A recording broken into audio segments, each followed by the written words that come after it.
Mix this with this. We were holding a vehicle sobriety checkpoint. And if you're lucky, had anything to drink tonight? You'll end up like this. Jailed before you could kill yourself or someone else. They had told me that Bill had been hit and killed by a drunk driver. You cannot imagine the denial, I guess. Vicki Miller wears her husband's wedding ring and his gift of a cross on her heart. I never take it off. She's had it there since an impaired driver drove into him at 3 o'clock in the afternoon 11 years ago this month. I just slid to the floor and I stayed on the floor for about a year.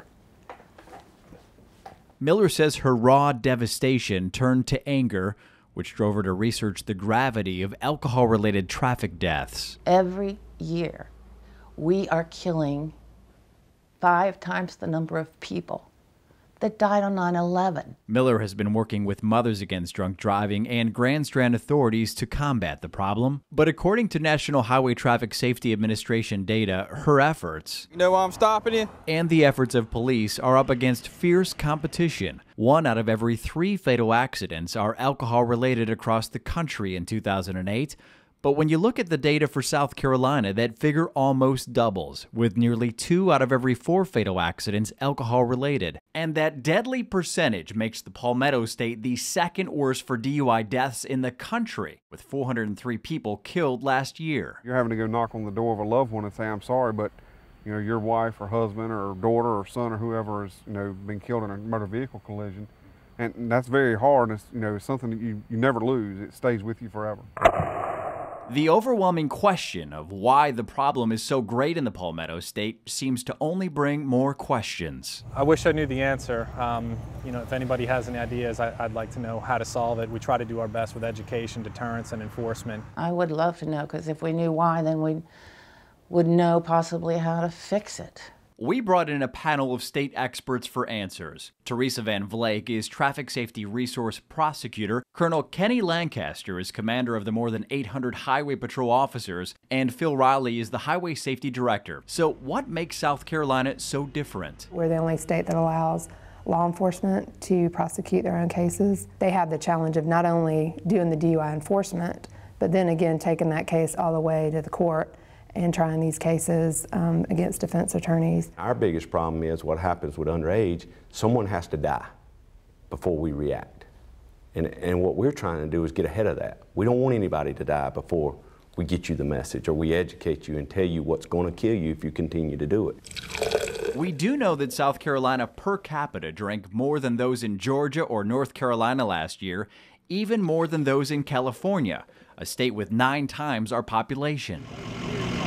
We also know that our neighboring states have drastically reduced their DUI-related traffic deaths since the 80s, while our rates have remained mostly flat. See your license, registration, proof of insurance, please. However, authorities began enforcing a new, more strict DUI law in February, and already state and local patrols have made 22,000 DUI arrests this year.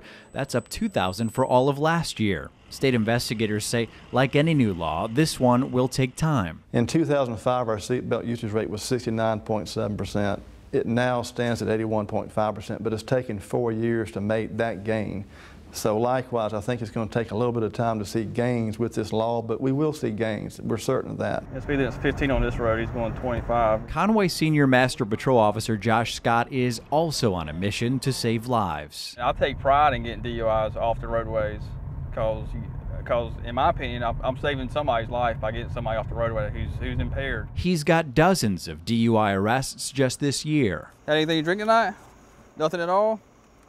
Not even one? 19-year-old Michael Robinson won't get a DUI. He passes the field sobriety test, but he has broken the law. I ain't gonna write a ticket for minor possession by consumption. So it'll be a little lesson for him. It could have been a lot worse. Say you might have had a couple more, you get behind the wheel, someone ends up dead. Does that register to you, or do you think, man, it's just not going to happen to me? It registers, but then again, since because it hasn't happened, or it happened to someone close to me, it's not quite registering. But for the most part, it does. But part about, someone dying, I just can't fathom that. We had an officer behind you said that you was all over the roadway. The driver in this SUV would admit she's got good reason to think more about it too. 21-year-old Ashley Beard admits to having one drink within the hour. She would pass the field sobriety test, but she says her friends never had the chance. I have 2 friends in high school got killed by drunk drivers. If she could talk to you, communicate with you, she'd probably want to kick my butt, being honest, one. for having one. But I know when it's too much. More than one is too much. There's too many options not to do this. Free cabs all the time around here. There's no excuse for doing this. Besides a designated driver, Miller says a primary deterrent is already there. If the judges start using the sentences we have in place and make it the max. You kill somebody, this is what you're going to get. Everybody out there that's a drunk and that drives is going to look at that and say, well, I got to think about this twice. If they enforce and use their discretion and use the higher end of the penalty, then the word will get out. 25 years is the maximum penalty for killing someone while driving under the influence. The woman who drove head-on into Bill Miller, sentenced to 7. She was out in 5 years and 8 months. They only have to serve 85% of the sentence. Nobody ever really knows what would happen after we make calls because we get them off the roadway. But this ride-along with Myrtle Beach Police Investigator Joe West shows what does happen. Police say the man doing the field sobriety test failed to yield to the taxi driver, striking that vehicle. After a combination of tests and his inability to keep his balance,